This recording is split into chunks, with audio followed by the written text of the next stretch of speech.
Hi, welcome to the channel, beautiful beloved souls. My name is Gem Stone. I'm a psychic medium and I am an author. On this channel, you'll find I do mainly commentaries, every now and then a PowerPoint, but I don't fit a particular niche. And I look at anything and everything through a lens, hence the name of the channel. This commentary is a little bit different. I have looked at this before, but let's get on with it. When the algorithm doesn't hear you, a message for small creators in the wilderness. There's something strange about creating on the internet. You can spend hours, days, even years shaping thoughts, stitching together meaning, trying to offer something real, something honest, something human, and it can land like a whisper in a thunderstorm. Then someone posts a single emotional moment, a frustration, a confession of burnout, and suddenly it travels. Thousands of eyes appear. The system notices. The world leans in, and it makes you think about what we are all really doing here. I watched a video recently of an artist who has been uploading for 8 years.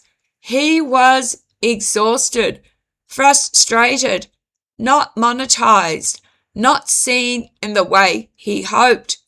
And something about it struck a chord because it wasn't just his story, it was a chorus disguised as one voice. In the comments, people were saying the same thing. 8 years, 10 years, no traction, no monetization, no real recognition for the hours poured in. And after that video, everything changed for him. Thousands of new subscribers, a sudden wave of attention. It's almost poetic in a way that feels unfair because it makes you ask, what exactly has to break inside a person before the system finally notice they exist? I left a comment on that video too. I said, I created my channel in 2020 and I still have under 700 subscribers.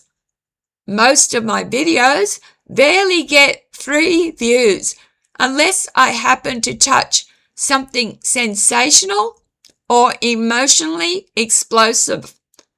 And I didn't even mention the one that spiked over 1,000 views, the one about the Brazilian psychic prediction, the kind of content that seems to briefly crack open the attention door before it slams shut again. But I also said something else. I said, it isn't about the money for me. It's about connection. It's about reaching even one person who needs what I am saying in that moment, even if I never know who they truly are. And that part is true. But it's only part of the truth.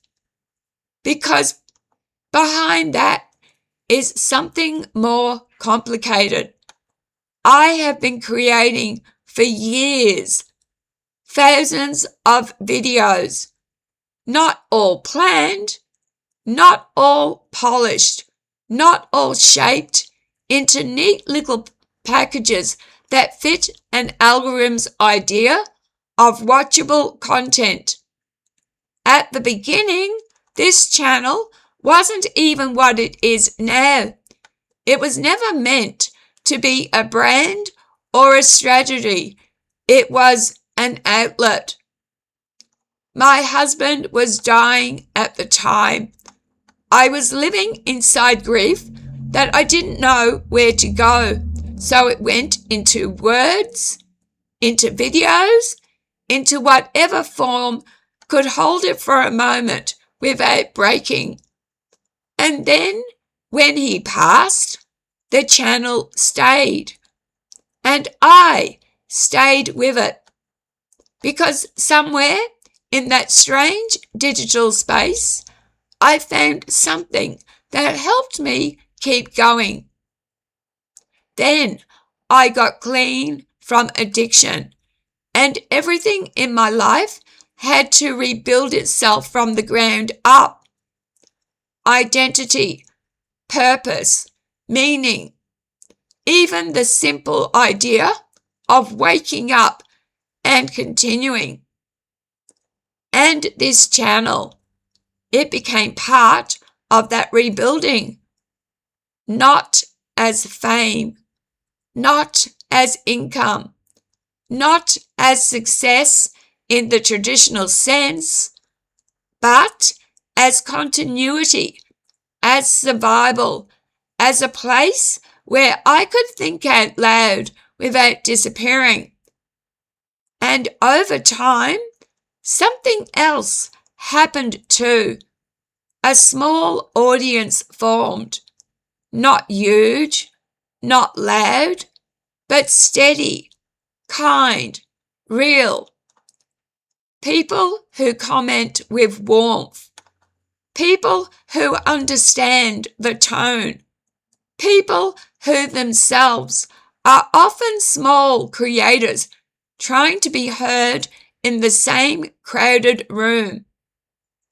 That matters more than numbers can explain. But I would be lying if I said it doesn't also wear you down.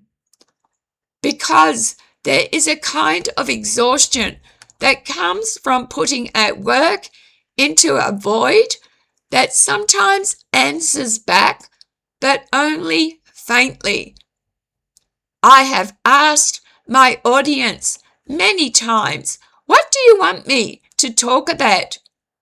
And often there is silence. Not hostility, just silence. And silence online has its own texture. It isn't neutral.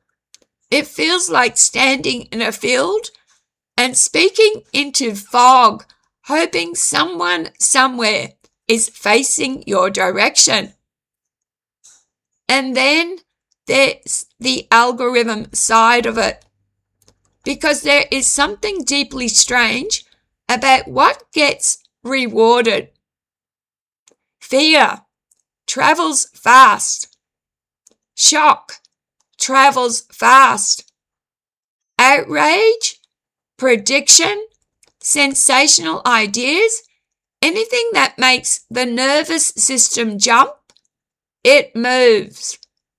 But quieter work, reflective work, honest work that doesn't try to hook people with adrenaline, that often gets left behind. And so you start to wonder, do you become louder to be heard, or do you stay authentic and accept invisibility? That's a real tension for a lot of creators. And I think there are thousands, maybe millions, sitting in that exact space right now. People editing on old laptops. People filming on second-hand cameras. People working with nothing but time, thought, and hope. Not polished studios, not marketing teams, not CEO strategies. just raw expression. And sometimes that rawness is beautiful, and sometimes it is invisible. And I do think there is an unfairness to the system. Not in a simplistic way. There is no villain sitting behind a curtain deciding who matters.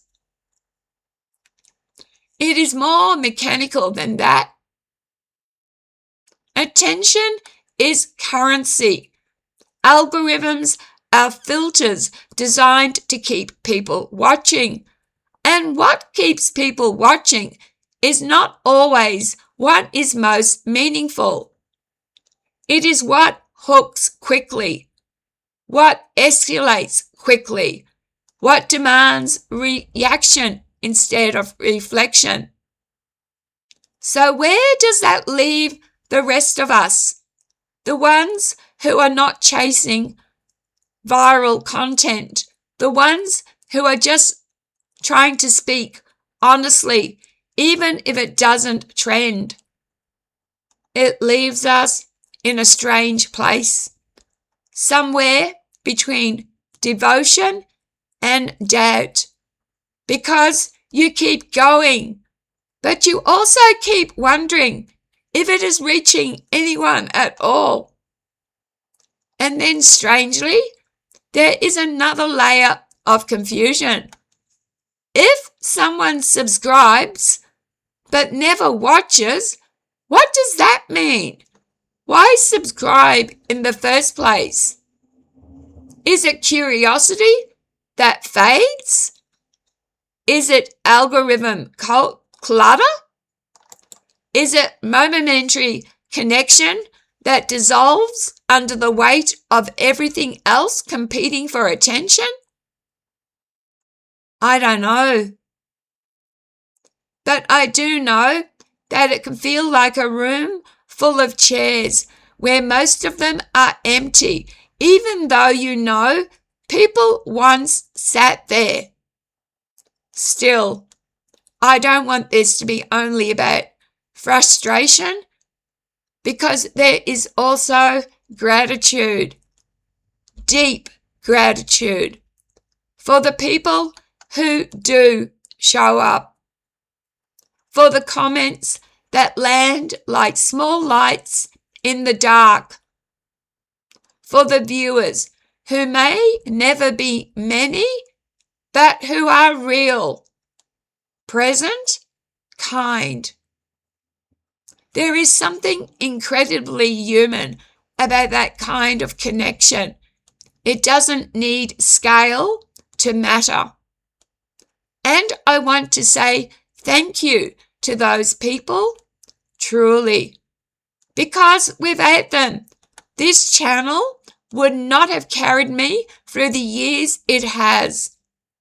Not just creatively, but personally. Through grief, through addiction recovery, through rebuilding a life that has fallen apart and had to be stitched back together in ways that no one really sees. This space helped me become a better version of myself, not because it rewarded me, but because it gave me somewhere to speak while I was changing. And I think that is something we forget about platforms like this. We treat them as performance spaces, but for many people, they are survival spaces, and that matters. So, if you are another creator out there sitting with low views, low reach, wondering why your effort feels invisible, I want to say this clearly. Your work still exists even when it is not widely seen. Your effort still counts even when it is not rewarded. And your voice is not invalid because the system did not amplify it. I know it can feel like shouting into weather, but you are not alone in that feeling. There are so many of us here, quietly building, quietly speaking, quietly hoping that somewhere, someone is listening. And maybe that is enough. Not always emotionally enough, not always financially enough, but enough to keep a thread of meaning going through it at all. And to the viewers, the ones who scroll past, the ones who pause for a second and then move on. I don't say this as blame. I say it as gentle invitation. Give small creators a chance to be heard. Stay a little longer than the algorithm suggests. Let yourself sit in something that isn't instantly exciting. Because behind those quiet videos are real people trying to be understood in a world that moves very fast. And I am grateful for every single moment someone chooses to stop here, even briefly, even once. So, to everyone creating in the margins, in the low light, in the quiet corners of the internet, where numbers don't always reflect effort, I see you, even if the system doesn't. And I am so sorry that so many voices are lost in the wilderness of this noise. But I am also still here, still speaking, still hoping that connection finds its way through anyway. Thank you very much for watching. If you are a small content creator, I'd love to read what you write in the comments. Can I ask that if you drop a comment, you do so respectfully? Please be kind to each other. Smile at a stranger. If only the world was more tolerant, less judgmental, more kinder. And when you smile at a stranger, you might just save someone's life. Never judge. You don't know someone's story. Remember, we are the universe experiencing itself. Every time you cause harm to another, you are harming yourself. So take care of yourselves. Sorry for me being upset, but it does get to you, and I hear you. Love, light, and blessings. Till tomorrow, take care. Bye.